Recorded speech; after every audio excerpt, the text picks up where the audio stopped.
Shalom anak-anak, selamat pagi. Apa kabarnya? Tentunya pasti akan tetap dahsyat, luar biasa, dan oke. Nah anak-anak, hari ini kita akan kembali lagi belajar IPA. Kita sudah sampai di subtema yang kedua, pembelajaran 5 dan pembelajaran 6. Kali ini kita gabung dua pembelajaran sekaligus. Oke anak-anak, hari ini kita akan belajar tentang jenis-jenis otot manusia dan fungsinya. Tentang apa saja jenis otot manusia dan bagaimana cara otot bekerja. Nah, yang pertama, Pak akan ulangi dulu beberapa pembelajaran yang lalu, yaitu tentang otot. Seperti anak-anak ketahui bahwa otot itu merupakan alat gerak aktif pada manusia. Otot terdapat di hampir seluruh tubuh manusia, ya anak-anak ya. Saat bekerja, otot akan melakukan kontraksi dengan cara memanjang dan memendek untuk dapat menggerakkan tulang. Jadi, otot itu merupakan alat gerak apa? Ya, benar, alat gerak aktif. Anak-anak sudah tahu. Nah, ada 3 jenis otot anak-anak. Yang pertama itu ada otot polos. Lalu yang kedua otot jantung. Dan yang ketiga otot lurik. Nah, otot polos itu mampu menggerakkan organ tubuh tanpa kita kendalikan. Contohnya adalah gerakan lambungnya anak-anak ketika anak-anak sedang makan atau saat lambung sedang menghancurkan makanan di dalam. Ingat, contoh gerakan otot polos adalah yang terjadi pada gerakan lambung saat menghancurkan makanan. Yang kedua, otot jantung. Otot jantung itu adalah otot yang menggerakkan jantung anak-anak untuk bisa memompa darah ke seluruh tubuh. Ya, ingat baik-baik. Kemudian yang ketiga adalah otot lurik. Otot lurik itu adalah otot yang menggerakkan anggota tubuh sesuai keinginan kita. Misalnya menggerakkan tangan dan kaki. Jadi otot lurik itu sangat berbeda dengan otot polos. Kalau otot polos itu adalah otot yang menggerakkan organ tubuh tanpa kita kendalikan. Sedangkan otot lurik itu adalah otot yang menggerakkan anggota tubuh kita sesuai dengan keinginan kita. Ya, itu dia ketiga jenis contoh otot yang ada. Dan untuk lebih jelasnya, untuk anak-anak mengetahui bagaimana cara kerja otot, bagaimana otot bisa bekerja pada tubuh anak-anak, bagaimana otot bisa melekat pada tulang-tulang, maka anak-anak harus dan wajib menyaksikan video yang satu ini. Selamat menyaksikan anak-anak, Tuhan memberkati.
Nah, anak-anak, bagaimana? Sudah paham belum tentang cara kerja otot anak-anak semua? Pak harap tentunya anak-anak bisa cukup paham dengan video yang tadi sudah diputarkan. Nah, anak-anak, seperti tadi di awal Pak sudah katakan bahwa hari ini kita akan menghabiskan 2 pembelajaran sekaligus, maka saatnya kita masuk ke dalam pembelajaran ke-6. Apa itu? Pembelajaran ke-6 kita belajar tentang sendi-sendi pada tulang dan macam-macam gerak otot. Jadi tadi kita sudah belajar otot. Sekarang kita belajar lagi sendi. Ya, kita akan belajar sendi. Sendi itu yang mengaitkan satu tulang dan tulang yang lain. Ya, jadi sendi itu adalah penghubung antara tulang yang satu dengan tulang lainnya. Jangan sampai lupa ya. Oh, ada yang bilang, Pak, saya tahu, contohnya siku. Oke, mari kita lihat bagaimana contoh-contoh sendi yang kita akan pelajari. Yang pertama ada sendi putar. Coba anak-anak pegang leher anak-anak. Mantap, ya. Sendi putar itu terletak di leher anak-anak. Dan sifat daripada sendi putar adalah dapat digerakkan memutar. Contohnya adalah pertemuan tulang leher dan tulang tengkorak. Coba anak-anak lihat atau pegang tulang leher dan tulang tengkorak. Di situ ada sendi putar. Sendi ini dapat digerakkan memutar. Yang kedua, ada sendi peluru. Kalau tadi sendi putar dapat digerakkan memutar, sendi peluru dapat digerakkan ke semua arah. Contohnya pada tulang pangkal paha anak-anak. Ya. Jadi sendi peluru itu tempat pertemuan tulang berbentuk bola dan tulang berbentuk mangkuk. Seperti pada gambar anak-anak bisa lihat ya. Tulang itu berbentuk seperti mangkuk. Sendi peluru ini dapat bergerak ke semua arah, seperti antara tulang panggul dan tulang paha. Di gambar jelas ya anak-anak, bisa lihat di situ contohnya. Yang ketiga ada sendi engsel. Sendi engsel itu sendi yang hanya dapat digerakkan ke satu arah. Coba nih anak-anak gerakan tangannya. Seperti sedang mengangkat barbel. Coba. Wah, ada yang praktek ya, seperti mengangkat barbel. Ya, disitulah letak sendi engsel kalian. Yaitu pada pertemuan tulang lengan atas dan tulang hasta. Ingat, pada pertemuan tulang lengan atas dan tulang hasta. Biasanya anak-anak sebut siku. Nah, sendi engsel ini hanya dapat digerakkan ke satu arah saja. Ya, ketika anak-anak mengangkat beban hanya satu arah. Ya, tidak bisa ke kiri, ke kanan, hanya satu arah. Seperti itu. Kemudian ada sendi pelana. Sendi pelana itu sendi yang dapat digerakkan kedua arah. Kalau tadi sendi engsel hanya satu arah. Kalau sendi pelana kedua arah. Sendi pelana digerakkan kedua arah. Contohnya apa? Terdapat di antara tulang telapak tangan dan tulang ibu jari. Ya, tulang telapak tangan dan tulang ibu jari. Nah, sendi ini tentunya dapat digerakkan kedua arah saja. Silakan anak-anak coba gerakan ibu jari anak-anak atau anak-anak coba menggerakkan pergelangan tangan anak-anak. Sudah dicoba? Bagaimana? Dapat digerakkan kedua arah kan? Oke, kita lanjut. Dan yang terakhir ada sendi geser. Ya, ada sendi geser. Sendi geser itu hanya dapat menggeser. Nah, contohnya di mana? Contohnya terdapat di antara tulang-tulang pergelangan kaki. Yang suka main bola biasanya sering cedera di sendi geser ini. Karena apa? Karena mungkin salah di tackle kah, atau mungkin salah injak kah, ya. Jadi sendi geser itu terletak di pergelangan kaki. Gerakan sendi geser ini sangat terbatas, yaitu hanya dapat menggeser, tidak dapat berputar, tidak dapat digerakkan ke semua arah. Jadi tidak seperti sendi putar, sendi peluru, sendi pelana, atau bahkan sendi engsel. Tapi sendi geser hanya dapat menggeser. Nah, itu dia tadi jenis-jenis sendi pada tulang. Untuk lebih jelasnya, anak-anak silakan baca buku pena di halaman 47. Kita akan masuk ke pembelajaran selanjutnya, yaitu macam-macam gerak otot. Mari kita lanjutkan anak-anak. Kita lanjut kepada macam-macam gerak otot pada manusia. Nah, tadi anak-anak sudah mengetahui ada berapa sendi pada tubuh kita, anak-anak? 4. Yang benar adalah 5 sendi pada tubuh kita.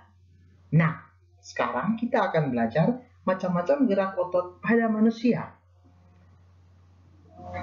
Yang pertama ada gerak menekuk atau meluruskan. Gerak ini dilakukan pada bagian sendi engsel dan pelana. Nah, contohnya di mana? Contohnya pada gerak lutut. Coba gerakan lutut anak-anak semua, bisa tidak? Ya, gerak lutut, gerak siku, dan ruas-ruas jari tangan. Ruas-ruas jari tangan bisa ditekukan dan juga bisa diluruskan. Itu contoh gerak menekuk dan atau meluruskan. Kemudian gerak yang kedua, ada gerak menurunkan atau menekan ke bawah. Gerak ini biasanya menggunakan bagian tubuh. Contoh gerak mengentakkan kaki dan menekan benda menggunakan tangan. Ketika anak-anak mau membuka pintu misalnya, pasti anak-anak menekan engsel pintu tersebut dan kemudian mendorong pintu tersebut. Ketika anak-anak menekan engsel pintu tersebut, anak-anak sesungguhnya sedang melakukan gerak menekan ke bawah. Menggunakan apa? Menggunakan tangan. Atau ketika anak-anak sedang menghentakkan kaki di tanah, di lantai,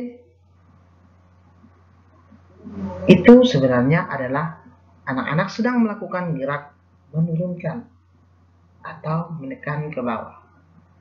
Bagaimana anak-anak? Sudah paham sejauh ini? Oke, kita lanjut. Yang ketiga ada gerak menaikkan. Gerak menaikkan ini adalah gerakan yang dilakukan dengan menaikkan bagian tubuh.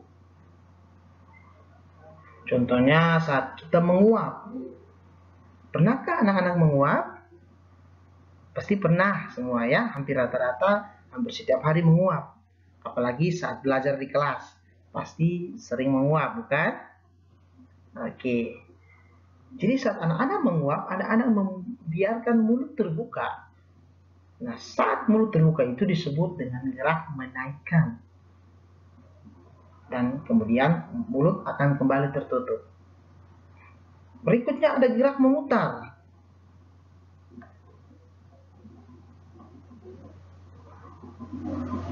Gerak memutar adalah gerakan dilakukan pada sendi putar dan sendi peluru. Contohnya ketika anak-anak sedang menengok ke kanan dan ke kiri. Melihat ke kanan, ke kiri, itu menunjukkan anak-anak sebenarnya sedang melakukan gerak memutar. Pada apa? Pada leher anak-anak. Sehingga anak-anak menengok ke kiri dan ke kanan. Dan yang terakhir ada gerak menjauhkan dan mendekatkan tubuh. Gerak ini dilakukan dengan cara menjauhkan dan mendekatkan tubuh kita. Contohnya gerakan saat anak-anak berolahraga. Ada instruksi dari guru penjas misalnya. Anak-anak, kalian harus merentangkan tangan.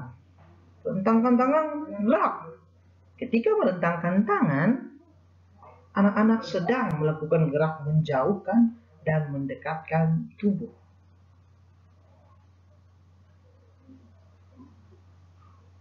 Dan contoh yang berikut adalah ketika anak-anak sedang menggerakkan kaki ke arah samping. Misalnya pada pelatihan baris berbaris, anak-anak disuruh 2 langkah ke samping kiri, jalan. Maka anak-anak akan mengambil langkah ke kiri sebanyak 2 kali. Artinya anak-anak sedang menggerakkan kaki ke arah samping. Oke anak-anak, sejauh ini apakah anak-anak sudah cukup mengerti? Jika masih belum mengerti, mari anak-anak pelajari kembali apa yang ada di buku pena 5A di halaman 46, pembelajaran 6. Muatan IPA yang ada di halaman berikutnya, yaitu di halaman 47. Selamat belajar anak-anak. Tuhan Yesus memberkati.